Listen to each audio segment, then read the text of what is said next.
పాఠం ఏంటి 3 వీర తెలంగాణ. పాఠం యొక్క రచయిత దాశరథి కృష్ణమాచార్యులు. మరి దాశరథి కృష్ణమాచార్యులు రచించినటువంటి రచనలేంటి?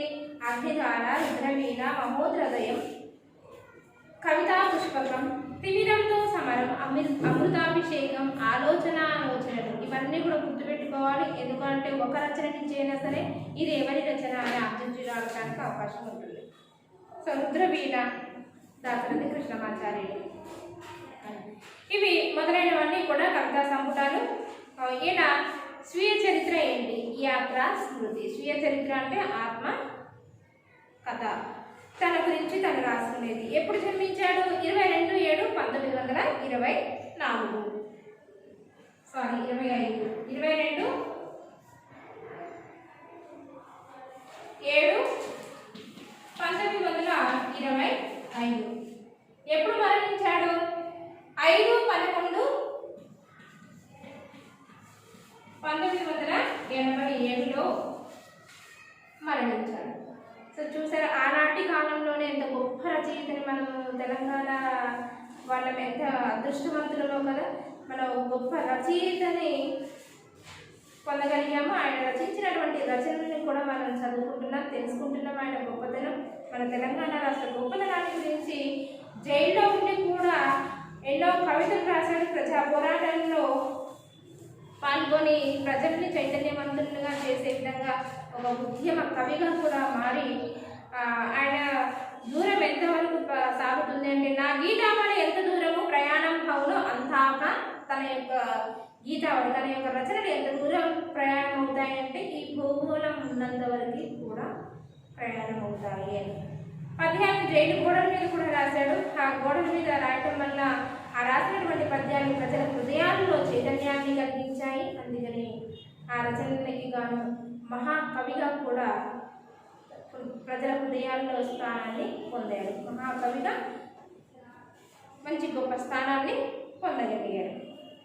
సో ఇది ఈయన యొక్క సన్మానము. తెలుగులో గజల్ ప్రక్రియకి ప్రాణం పోసింది ఆర్జుడే దాశరథి కృష్ణమాచార్యులు.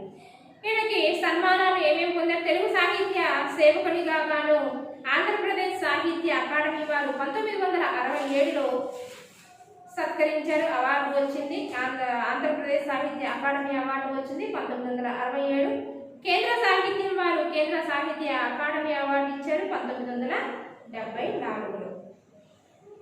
ఆంధ్రప్రదేశ్ రాష్ట్ర చివరి ఆస్థాన కవిగా కూడా పనిచేసి అక్షరానికి ఆవేశాన్ని తొలగిన ఒక అభ్యుదయ ప్రధాన తన కవిత్వాన్ని నడుపుతూనే సున్నితమైనటువంటి భావకథతోటి ప్రాచీన పద్య శైలితోనూ ప్రజల హృదయాలను ఆకట్టుకున్నటువంటి సమన్వయ ప్రతిభాశీలి ప్రజా కవిగా కూడా పేరు పొందాడు. ఇది మన కవి యొక్క పరిచయం. చూడండి, సముద్రం ఉప్పొంగుతుండగా చూసేవారు చాలా అరుదుగా ఉంటారు. సముద్రం ఉప్పొంగుతుంది, పొంగిపోతుంది కదా, అది చూసేవాళ్ళు మన తక్కువ ఉంటాం, మానవులు తక్కువ ఉంటారు. సముద్రం ఉప్పొంగుతుండగా చూసేవాళ్ళు అరుదుగా ఉంటారు. అరుదుగా అంటే చాలా తక్కువగా ఉంటారు. సముద్రం చెలియ కట్టి దాటడం ఎవ్వరు ఊహించలేదు. సముద్రం పైన చెలి అంటే కట్టగట్టి ఆనకట్ట కట్టి దానిపైన ప్రయాణం చేయాలి అంటే అది ఎవరికి సాధ్యం కాదు. కానీ తెలంగాణ నేల ఈ అరుదైన పరిణామాలను అద్భుతాలను ప్రపంచానికి చూపెట్టింది. సో ఇవన్నీ కూడా ప్రపంచంలో అద్భుతాలు. సముద్రం పైన ఆనకట్టి చెలి అంటే ఆనకట్ట కట్టి ప్రయాణించడము అంటే అది మానవులకి సాధ్యమైన పని కాదు. సముద్రం ఉప్పొంగుతుంది అంటేనే అక్కడ ఏదో ఉపద్రవం వస్తుందని పరిగెత్తుకుంటూ వచ్చేస్తాం. అక్కడ హెచ్చరికలు పెట్టి అటు వెళ్ళకూడదు అని దళితాపులకు కూడా ప్రజల్ని పంపించారు. అది అరుదైనది. సో అట్లాంటివి జరిగేది మన కళ్ళతోటి అప్పటికప్పుడు చూడాలి అంటే చూసేవాళ్ళే చాలా అరుదుగా ఉంటారు. నేను ఉట్టితో కొట్టుకో ఒకళ్ళు చేసుంటారు. సో అట్లా కానీ మన తెలంగాణ నేల మాత్రం చాలా అరుదైనది. అరుదైన పరిణామాలను అద్భుతాలను ప్రపంచానికి చూపెట్టింది. ఏ విధంగా? అక్షర పదజాలంతో. తెలంగాణ నేల మీద జరిగిన విముక్తి ఉద్యమాలు, సాయుధ పోరాటాలు, ప్రత్యేక రాష్ట్ర మహోద్యమాల్లో తెలంగాణ ప్రజల సముద్రంలో అలలుగా మారి ఉవ్వెత్తున ఉప్పొంగి ఎగిశారు. ఆ సముద్రంలో అలలు ఏ విధంగా ఉవ్వెత్తున ఎగిసిపడి వస్తూ ఉంటాయో అదే విధంగా మన తెలంగాణ రాష్ట్ర ఉద్యమాల్లో తెలంగాణ ప్రజలు సముద్రంలో అలల మాదిరి నావిగా ఉవ్వెత్తిన ఉప్పొంగి పోరాటం అనేది కొనసాగించాడు. ఈ హోరును తెలంగాణ వీరుల తిరుగుబాటు జోరుగా మహోన్నత త్యాగాల తీరును దాశరథి పద్యాల్లో విని ఉత్తేజితం కావడానికి దాశరథి గారు రాసినటువంటి పద్యాలను మరి ఆస్వాదిద్దామా, విందామా? మరి ఇంత గొప్ప వీరుల గురించి, వాళ్ళు చేసినటువంటి త్యాగాల గురించి, మళ్ళీ మన తెలంగాణ ఈ వీరులని కన్నటువంటి కన్నతల్లి తెలంగాణ తల్లి గొప్పతనాన్ని గురించి దాశరథి గారు రాసినటువంటి కవితా పరిమళాన్ని ఒక్కసారి ఆస్వాదిద్దాం. ఇంత చక్కగా రాసిన ఒక పద్యాన్ని తెలుసుకుందామా? మరి చిత్రం చూడండి.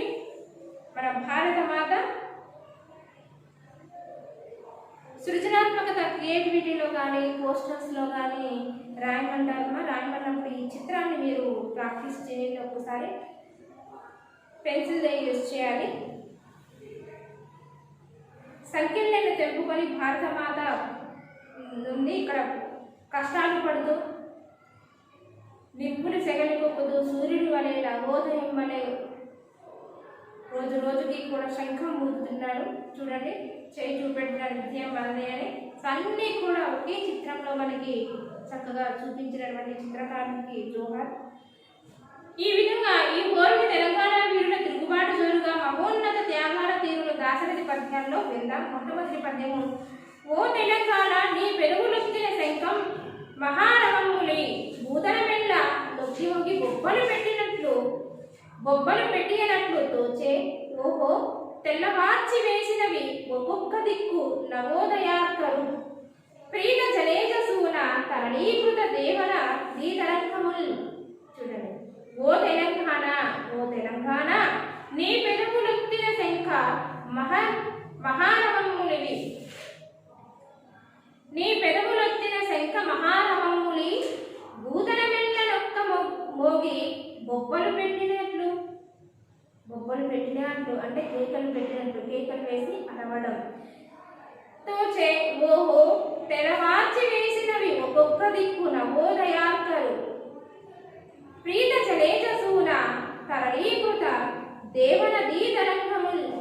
ఈ తరంగములన్నీ కూడా పద్యానికి భావం ఏమన్నా అర్థమైందా? ఓ తెలంగాణ తప్ప ఏం అర్థం కాదు. చూడండి, ఓ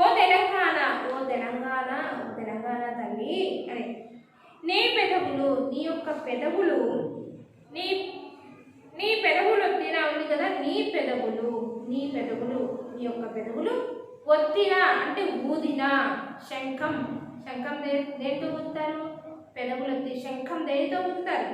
నోటితోనే కదా. ఆ శంఖాన్ని నోటి దగ్గర పెట్టుకున్నప్పుడు పెదవులతో నొక్కి గట్టిగా శంఖం అనేది మోగిస్తారు.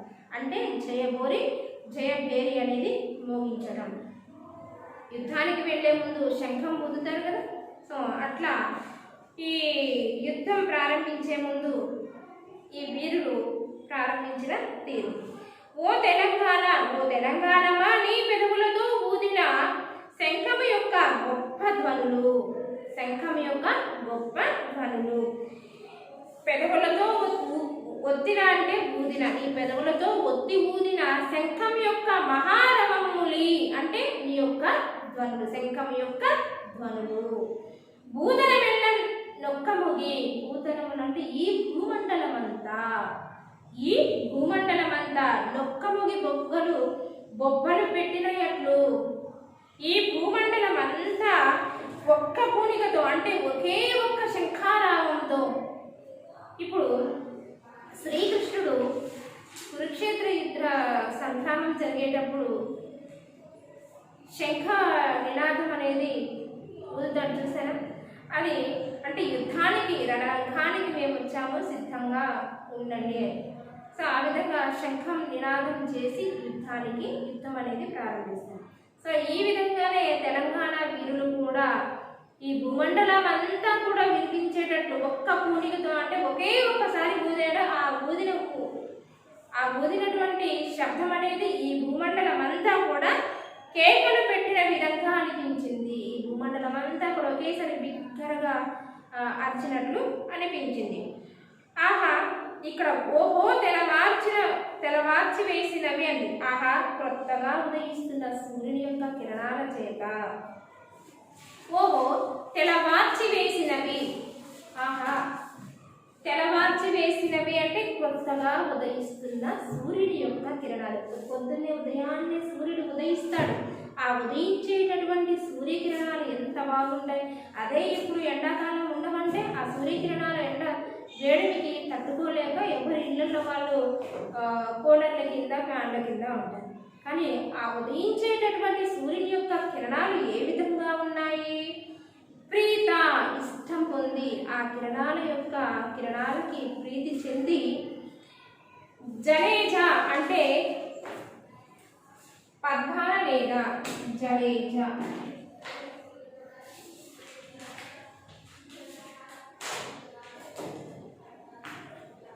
పద్మాల నేడు అంటే జలేజ అంటే పద్మాలు అంటే చెరువులో పొలంలో ఉండేటటువంటి పద్మాలు, తామర పువ్వులు. సూర్యుని యొక్క కిరణాలకే కదా పద్మాలు విచ్చుకునేది, తామర పువ్వులు విచ్చుకునేది. ఉదయాన్నే సూర్యుని యొక్క కిరణాలు వేడికి ఆ కిరణాలు పడడంతో ఆ తామర పువ్వులు విచ్చుకుంటాయి. సో ఆ సూర్యుని యొక్క కిరణాల చేత ప్రీతి పొందిన, ఇష్టం పొందినటువంటి జలేజ పద్మాలు నేడు ఏ విధంగా ఉన్నాయి? విచ్చుకున్నాయి. పూలతో ఉండి కదులుతూ ఉన్నాయి. ఆ సముద్రం ఉంది, ఆ చెరువు ఉంది, నది ఉంది. ఆ నదిలో, నది కానీ చెరువు కానీ, ఆ నీటిలో తామర పూలు మొగ్గల్లా ఉన్నాయి. ఉదయాన్నే ఆ సూర్యుడి యొక్క కిరణాలకి పుష్పాలన్నీ కూడా విచ్చుకున్నాయి, తామర పూలన్నీ కూడా విచ్చుకున్నాయి. ఆ విచ్చుకున్నప్పుడు ఆ నీరు గాలికి కదులుతూ ఉన్నప్పుడు ఈ పూలు కూడా నీటిలో తేలియాడుతూ ఉంటాయి, కదులుతూ ఉంటాయి. సో అలా ఊగుతూ ఉన్నప్పుడు గంగానది తరంగాలు ఒక్కొక్క దిక్కునే తెల్లవారేటట్లు చేస్తాయి. ఈ యొక్క గంగానది తీరాలు, ఈ యొక్క గంగానది తరంగాలు అంటే కదిలించడం. ఈ సూర్యుడి యొక్క తరంగాలు కూడా ఒక్కొక్క దిక్కున తెల్లవారుతున్నదా అని చెబుతున్నట్టు, తెల్లవారేటట్లు చేస్తున్నాయి. ఒక్కొక్క దిక్కున తెల్లవారేటట్లు చేస్తుంది. నవోదయం అంటే ఉదయించడం. ఒక్కొక్క దిక్కు కూడా ఈ విధంగా తెల్లవారుతున్నది మన తెలంగాణలో అని అర్థం ఈ పద్యానికి.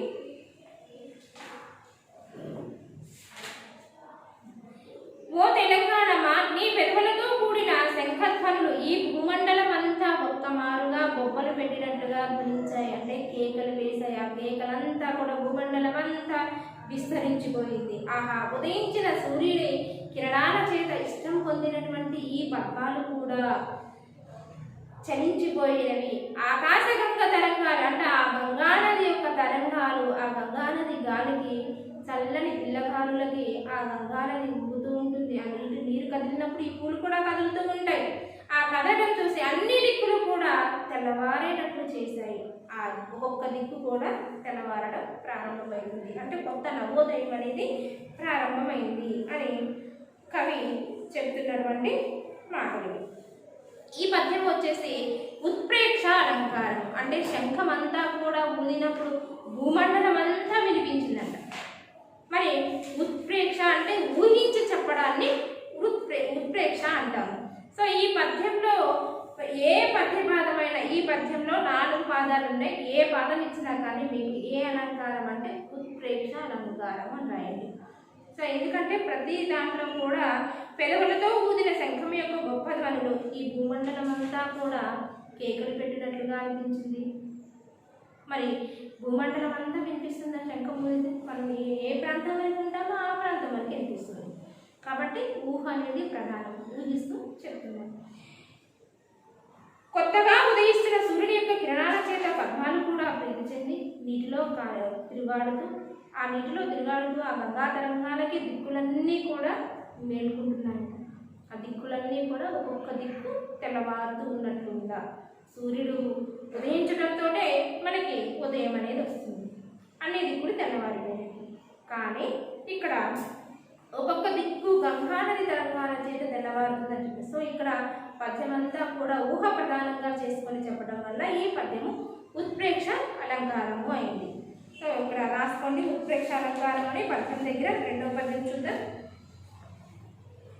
తల్లి నీ ప్రతిభా విశేషములు భూత ప్రేత హస్తములను డుల్లే కొన్ని తరాల దాకా ఇప్పుడు డుల్పోయే సౌదామణి వల్లి కులవీ భవనకుల్ బ్రతుకు త్రోవల్ జూచు కాలముల్ మల్లెల్ స్వచ్ఛ తరోజ్వాల ప్రథమ సంధ్యాబాలువే తెంచెడిన్ చూడండి, ఇది స్టార్ మార్క్ ఉంది, కంఠస్థం చేయండి. ఖచ్చితంగా ఎగ్జామినేషన్లో అడగడం జరుగుతుంది. 2 years బ్యాక్ పద్యం అడిగారు. లాస్ట్ ఇయర్ ఎగ్జామినేషన్లో కూడా తెలుగు రాశారు, లాంగ్వేజ్ రాశారు కదా, మిగతా ఎగ్జామ్స్ ఏం రాయలేదు కదా. సో వాళ్ళకి వీర తెలంగాణ నుంచి పద్యం అడిగారు. ఎక్కువ శతక సుధాలో నుంచి అడుగుతారు అని అనుకుంటారు, కానీ ఇందులో నుంచి అడగడం జరిగింది. స్టార్ మార్క్ ఉన్న పద్యాలు చదవండి. పద్యము, ప్రతిపద, అర్థం, తాత్పర్యం కూడా నేర్చుకోండి. అండ్ పద్యం రాసిన తర్వాత ఆ పద్య పాదంలో ఒక్కొక్క పదానికి ఒక్కొక్క అర్థం రాయడం. 3 పదాలు కలిసి పదం వస్తే దాన్ని విడదీసుకుంటూ రాసి దాని యొక్క అర్థం రాయడం. ఇది ప్రతిపదార్థ తాత్పర్యం పద్యంలో ఉంటుంది, ఒకసారి గమనించండి. ఓకే. తల్లి నీ ప్రతిభా విశేషములు భూత ప్రేత హస్తములను డుల్లే కొన్ని తరాల దాకా ఇప్పుడు డుల్ పోయే సౌదామని వల్లి పుల్లవి భవాకులు బ్రతుకు త్రోవల్ చూపు కాలముల్ మండెన్ స్వచ్ఛతరోజ్వాల ప్రథమ సంధ్యాభాను వేధించడి. చూడండి, తల్లి అంటే ఓ తెలంగాణ మాత అని. తల్లి అంటే ఎవరి గురించి చెప్తున్నారు? తెలంగాణ తల్లి గురించి, తెలంగాణ తల్లి గొప్పతనాన్ని గురించి, మన నేల యొక్క గొప్పతనాన్ని గురించి దాశరథి గారు పద్యాల ద్వారా మనకి చెప్పిన సందర్భం. తల్లి ఓ తెలంగాణ మాత కొన్ని తరాల వరకు కూడా భూత ప్రేత హస్తముల్ దయ్యాలు పిశాచాల చేతిలో, దయ్యాలు పిశాచాలు ఎవరు ఇక్కడ? రజాకర్లు. దయ్యాలు పిశాచాల చేతిలో నీ ప్రతిభా విశేషములు రాలిపోయేవి. చూడండి, తల్లి ఓ తెలంగాణ మాత నీ ప్రతిభా విశేషములు, నీ యొక్క ప్రతిభా విశేషములు, నీ యొక్క గొప్పమైనటువంటి విశేషములన్నీ కూడా ఏమైపోయినాయి? భూత ప్రేత హస్తములు, దయ్యాలు భూతాల చేతిలో రాలిపోయినాయి. ఈ యొక్క గొప్ప విశేషాలన్నీ కూడా ఆ దయ్యాలు పిశాచుల చేతిలో రాలిపోయాయి. ఇప్పుడు ఆటంకాలన్నీ పోయాయి. చూడండి, హస్తములు అంటే చేతులు, హస్తములు కొన్ని తరాల దాకా, కొన్ని సంవత్సరాల వరకు కూడా, తరాలు అంటే ఏళ్ల తరబడి కూడా చెప్పుకుంటూనే ఉండడం. ఇప్పుడు ఏమైపోయినాయి? నీ యొక్క ప్రతిభా పాఠవాల, నీ యొక్క గొప్ప విశేషాలన్నీ కూడా ఎటైపోయినాయి? బాగుగా విచ్చుకున్న పుల్ల అంటే బాగుగా విచ్చుకున్న సౌదామణి, నీ యొక్క అందం, నీ యొక్క సౌదామణి వల్లి మెరుపు తీగ యొక్క కాంతులు బ్రతకడానికి దారులు చూపించేటటువంటి సౌదామణి యొక్క అందము, నీ యొక్క ప్రతిభ విశేషాలన్నీ కూడా ఇప్పుడు ఎక్కడికి పోయినాయి? కొన్ని తరాల వరకు కూడా భూత పేద పిశాచాల హస్తములు, దయ్యాలు పిశాచాల చేతుల్లో నీ యొక్క ప్రతిభా పాఠాలన్నీ కూడా రాలిపోయాయి. ఇప్పుడు ఆటంకాలన్నీ పోయాయి. ఇప్పుడు అన్ని ఆటంకాలు పోయాయి కదా, దయ్యాలు పిశాచాలు లేవు కదా. పుల్ల అంటే బాగుగా విచ్చుకున్నాను.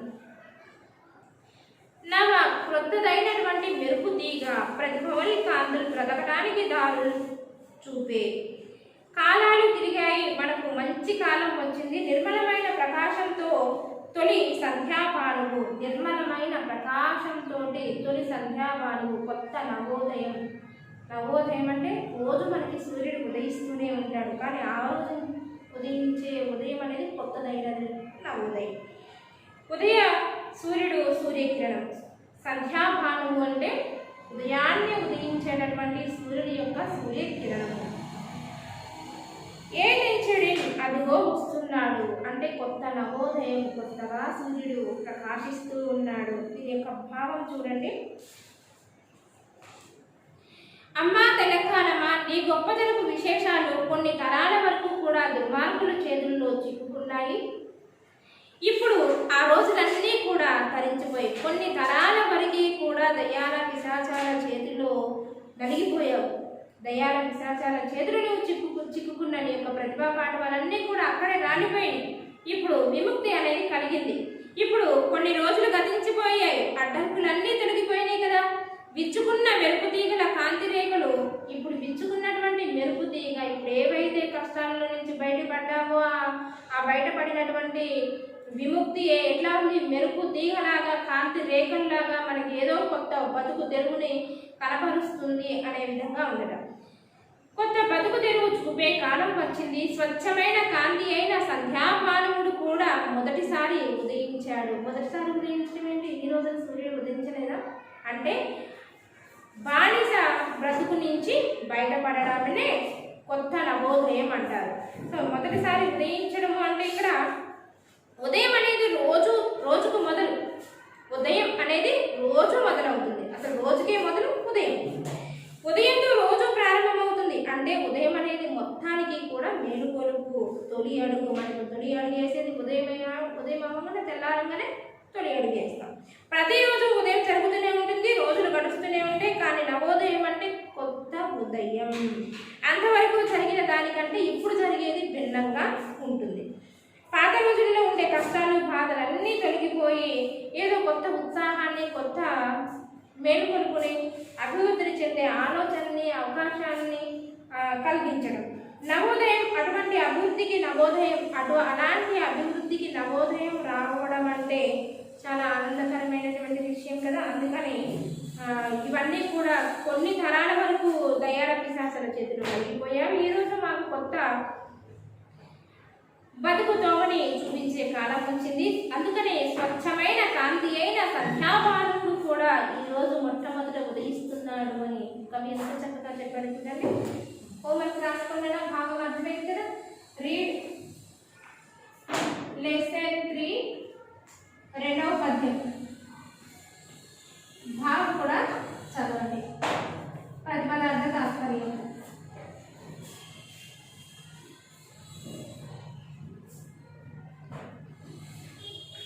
రెండవ పద్యం ప్రతిపదార్థం అనేది ఇచ్చారు. ప్రతిపదార్థం ఎలా రాయాలి, పదాన్ని విడదీసి ఎట్లా రాయాలి అనేది మీకు తెలుసు. సో పద్యం చదవండి, ప్రతిపదార్థం చదవండి. ఇదంతా చదివితే భాగం మీకు ఈజీగా వచ్చేస్తుంది. God bless you children.